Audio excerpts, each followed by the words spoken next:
Welcome back to Digital Futures Education. Please like and subscribe for more education content around global learning, career and development skills, and digital tools and resources. Hola, amigos. Today we're going to take a look at the digital education in the country of Argentina. Before we dive deep into digital education in Argentina, let's take a little look at some of the basic stats around the country and education. Hi, let's go over some of the education facts of the country of Argentina.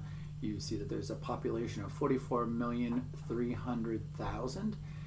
There's the language of instruction is Spanish. Compulsory education goes through grade 12, and their academic year goes from March to December. Over on the right side, I want to draw your attention to the layout of education into secondary and then into upper levels of university. So if you notice, the elementary education goes grades 1 through 7. Then they're in secondary school, they have a 1 through 5 and a 1 through 6 option. And they both have vocational education options aligned that go 8, 9, 10, 11, 12, 13th grades. Now, there's also equal access to any type of higher education. No entrance examinations are needed at public institutions.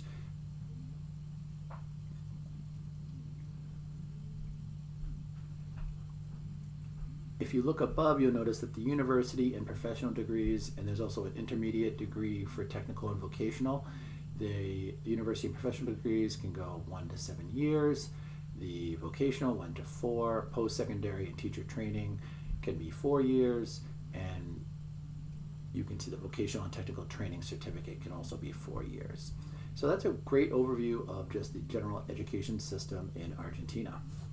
Let's take a look at some of the examples of technology integration into the classroom. Before we get in deep as well, we need to remember that in Argentina, there's a huge social inequity which needs to be considered when thinking about the introduction of digital tools and resources into the classroom. Some have these resources, some don't have these resources. There's also a challenge to the government and the country itself at supporting existing technology so that embedding this technology consistently within classrooms and within school systems is also a tremendous challenge. Challenges to the infrastructure, the ability to provide devices to students, and have consistent experiences for students across the entire country. The first topic I want to dive deep into with some research is the topic of digital inequality across the country of Argentina. To get started looking at the key topic of digital inequality and equity and the effect of the digital divide on students and educators in Argentina, I've identified this research from Monica Pini from UNSAM Buenos Aires, and I identified this because in the abstract it notes the tensions have increased the moment when the pandemic compelled the education system at all levels to switch from the physical to the virtual classroom, despite the recent date of these events. In this study, we aim to reflect on the first findings. We will continue to research through interviews, reports, analysis in the coming. So their context was that due to the increased tension through the COVID pandemic, it propelled classrooms to adjust to the virtual classroom.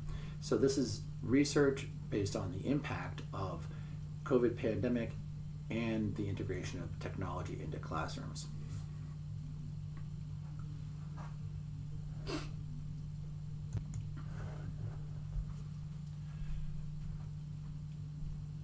One of the key findings in this research are 2 graphics that I'm going to share. There's this graphic here which has the dominant discourse and then what's hidden within the dominant discourse related to the integration of technology from the pandemic and then as it went through the pandemic. The dominant discourse of technology integration being inherently good, what is hidden, negative effects, cyber addiction, individual control, data manipulation, computer crimes, etc. And an additional dominant discourse discussed here is an essential way to improve education and solve learning problems. What's hidden, this kind of transformation does not occur per se, since the key is the pedagogical use. So what's been identified within research here is that the use of technology through pedagogy, of course, is much more effective. So the discourse of it being an essential way to improve education isn't necessarily true unless you're taking that fact into mind of the pedagogical use. The other dominant discourse, well managed by children and not by teachers, native versus immigrant contradiction. What is hidden here is that children use devices to play, to bond, and to explore what is related to their preferences. But the tools to learn, select, and interpret everything that comes across the screens should be provided by the adults, and that is a digital gap. So devices, as children perceive them for what they're supposed to be used for, is different than necessarily their use of them in schools and whether or not they're going to use the tools in the same way. An additional dominant discourse is carriers of educational innovation for the technology. That's what it does. What is hidden is education is not renewed through technology unless we put it at the services of renewed pedagogical projects. So to create the innovation, it would be necessary to have the technology as part of a project where instruction and teaching is the center, and the technology supports the teaching. But it doesn't bring the innovation upon itself. So here's an additional piece of research before the pandemic and with the pandemic around technology integration, here referred to consistently as ICT. Pressure to use ICT technologies, innovations discourse, an innovation discourse around the pressure to use it. With the pandemic, there was an increased pressure, necessity, and also a feeling of obligation. Before the pandemic, there was the individual work with large groups. With the pandemic, there was a greater workload required by virtuality. So those working at home, teaching at home, learning at home, that it was a greater workload to adjust to that virtuality than it was when students are in the room and there's individual work with a variety of different groups. Women's work, salaried work, and domestic work before the pandemic. With the pandemic, women's work, salaried work, and domestic work, and the children at home. So there was this increased pressure with children at home that particularly hit women, and there's a distinct difference before the pandemic and with the pandemic at the pressure that provided. Before the pandemic, inequality in the access to connectivity and the internet, segregation and overcrowding. With the pandemic, poor children lose the possibility of the right to education. So essentially, due to the pandemic, with the modifications that they needed to be made to create virtual learning environments, poor children lost out maybe because they didn't have access to Wi-Fi, a device, or not being able to attend school due to some other technical issue. Let me present some research which provides an insight into how digital tools are being embedded into the classroom, and also what is the result and the perceptions of this process. Massive inclusion of digital technologies in schools. Argentinian young adolescents' appropriation of computers and the internet in popular and middle classes. So what this research is all about is essentially devices being provided at large scale, and how do the students and the educators perceive and experience this influx of devices into the schools. They looked at the responses of students from popular classes and middle classes to determine whether student number of devices, their experiences with technology, the format of the school, how does knowledge get transferred, and the aptitudes associated with new media articulate with students. And how does the massive introduction of netbooks affect the interaction among different school actors, students and teachers, and what happens in other sociability and socialization spaces, such as the house and the cyber cafe? The findings in this research, according to Access and Connectivity specifically, really looked at the difference in number of devices per home between the high middle classes and the popular classes. So since every student was provided a device, they had at least one device at home, and they looked at the skill level of the students with the number of devices, as well as the percentage. This particular finding reflects the percentage of differences between number of devices reported at home. And here you see the new high middle classes, one computer, 11%, the popular classes, 63% with only one computer reporting. So as we move along, you'll see how that impact changes. With two computers, they are then at 28%, with popular classes at 25%, so a huge shift. And with three computers, we have 39% for the high middle classes, and we have 6% for the popular classes. So here we see a huge shift once you move past two devices into the three device area. More than 3 computers, we have 22%. So almost a quarter of the high middle class students had more than 3 computers at home, where the popular classes are reporting only 6% of those classes had a device, more than 3 devices in their home. Let's talk about another piece of research that is part of a project where they provided one-to-one learning devices to students within Argentina. And we're going to talk a little bit about the tools they used and also the perceptions of students and educators when working within this environment. This research specifically addresses the social inequalities that exist in Argentina and how the perceptions and understandings of these inequalities affect learners, educators, and the results of their education system. I'd now like to provide a little overview of updates to their technology infrastructure within Argentina to help support the schools.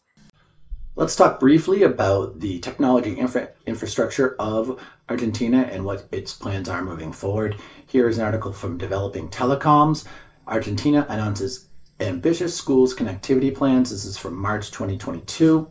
And according to this article, Argentina's President Alberto Fernandez has announced plans which are now apparently underway to connect schools around the country to the internet. The aim, he suggested, is that in the next 90 days, some 2,700 schools will be connected.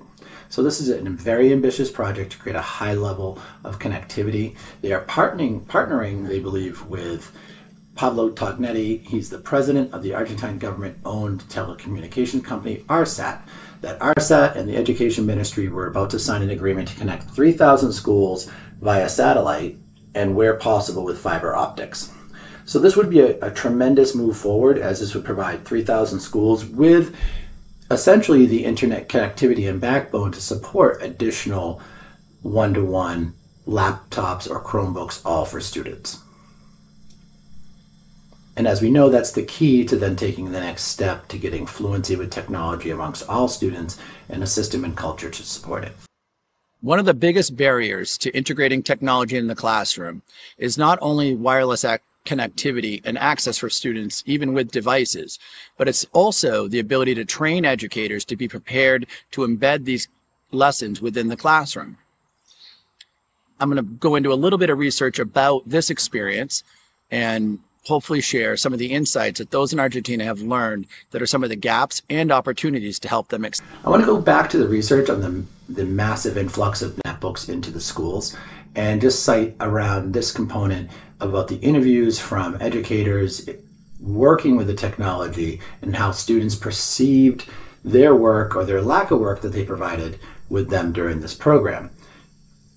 And what you'll see here is, thus there exist different situations according to the course and subject dealt with. There are teachers who encourage the use of netbooks every day, others sometimes, and others never.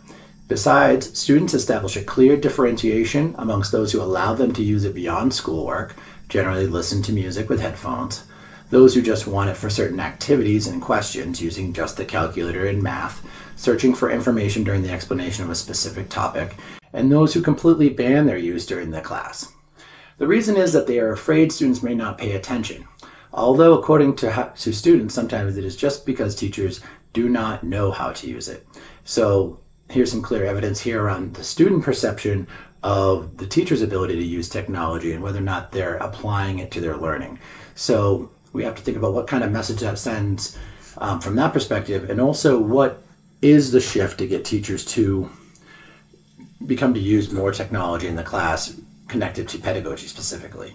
I'd now like to talk about a little bit of the challenge and some of the goals moving forward in the country of Argentina for the use of digital education in the class, what some of the potential benefits and challenges they'll still continue to face as they move. I want to cite a piece of research here from EDC highlighting changes in the classrooms of a successful one-to-one program in rural Argentina. Case studies of Todos los Chicos en la Red in San Luis. So this is from May 23, 2012. And one of the key findings from this research, and this is similar to a one-to-one program on a smaller scale in San Luis, but still part of the government initiative to provide networks to students. All learning is situated and embedded in context. Much of the research on laptops is focused on classroom experience and been done in wealthy countries. Learning experiences of teachers and students in the resource-rich classrooms of the industrialized countries are obviously different from those of teachers and students in under-resourced classrooms. These findings shed valuable light on how these ICT tools were positively integrated into the under-resourced classrooms, typical of many developing country schools. So just in understanding the research itself, knowing that countries that have resources are definitely going to have a much deeper experience based on the resources in the classroom. But they do say that although some of the teachers we visited were experimenting with innovative practices such as project-based learning in their routinely daily practice, teachers were not abandoning their resources or teaching models. But neither were they resisting the technology. Rather, they are adapting old practices to work in their new technology-saturated context. But by infusing the technology ICT into their current practices, there were some fundamental changes in those practices, making them potentially more effective. Many of the examples of the ICT-enriched practices we observe involved a mixture of new digital tools into traditional Argentine pedagogical practices. So that at the heart is the shift of the teachers, recognizing that tying the technology to the pedagogy is critical, and that their work and practices did shift through the use of this daily routine, and they weren't abandoning some things, but they were integrating them with the use of the technology. Let's talk a little bit about the strategies that educators are using in the classroom, and what are some of the strategies used by the government and also embedded within their system to help support the introduction of digital education in the country of Argentina. These continual strategies are helping to support developing a new culture of innovation within Argentina. Here's a news report from IDB with a news release with IDB support. Argentina will strengthen the educational trajectories of students. The Inter-American Development Bank approved a $150 million loan to strengthen the educational trajectories of children and young people in the province of Buenos Aires. This is results-based loan, PBR, that will improve access to educational opportunities and healthy school meals for young people in vulnerable situations who are part of state-managed compulsory education. It also seeks to strengthen the digital inclusion of secondary level students from these institutions. So essentially this loan is here to support secondary students continuing their education. And what they also say here is that this money, the evidence shows that the main structural causes that put educational trajectories at the most vulnerable at risk are the economic and social aspects linked to the living conditions of students, which affect their physical, socio-emotional, and cognitive development and affect their regular school attendance. Part of this goal is also to embed with these students the skills to utilize technology to support their learning. You can see here that the key line is it also seeks to strengthen the digital inclusion of secondary level students from these institutions. So it wants to strengthen that connection to the school at this particular grade levels by calling it digital inclusion, by being sure that they have the same digital resources that they need in school and there's a consistency across those students.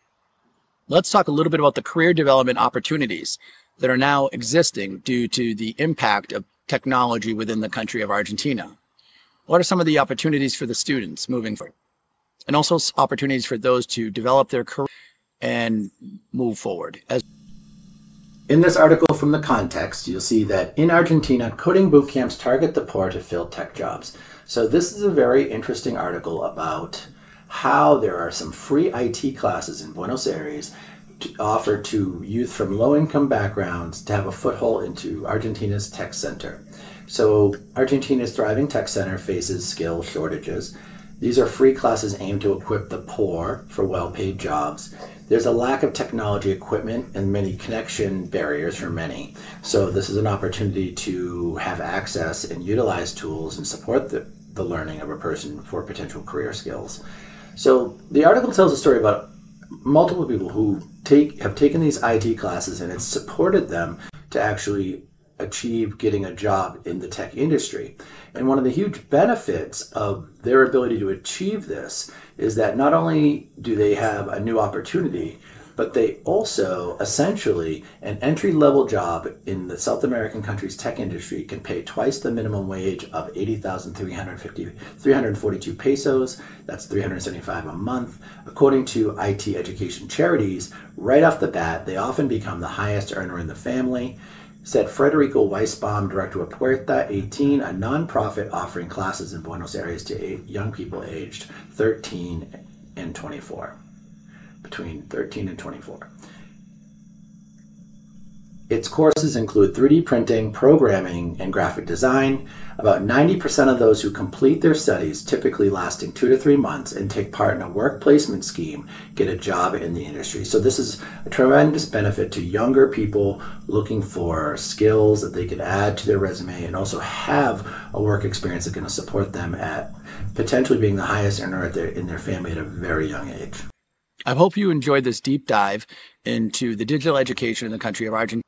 There are still strides to make to close the inequalities of wireless access, device, and the ability to attain an education which utilizes the benefits of technology. But there's also a tremendous need for the economic support of their government and also outside sources to help support these new initiatives. It's important to continue to evaluate the impact of social inequality across the country and how digital tools are integrated into their classroom. And keep this in the forefront as it's a huge impact on how teachers teach, learners learn, and also what's happening at home in terms of digital education. There's also a tremendous need to help support the educators of Argentina with continued professional development and training with the use of digital. But the government of Argentina also does support those who seek additional with technology skills to help further their. I hope you've enjoyed this deep dive into the country of Argentina and how they're moving forward with digital education. There's still tremendous opportunities for them to expand their access to digital tools for students of all levels, close the social inequalities that exist, and create a culture where technology is prevalent and used appropriately. They've come a long way in a very short period, and they're utilizing many vast different resources to help make. Thanks for watching this video. I hope you appreciate the deep dive into Argentina and their effort forward with digital education. And please like and subscribe the video if you appreciate it, and come back again for more education content related to global education, digital tools and resources, and also career development utilizing technology tools. Thanks for watching.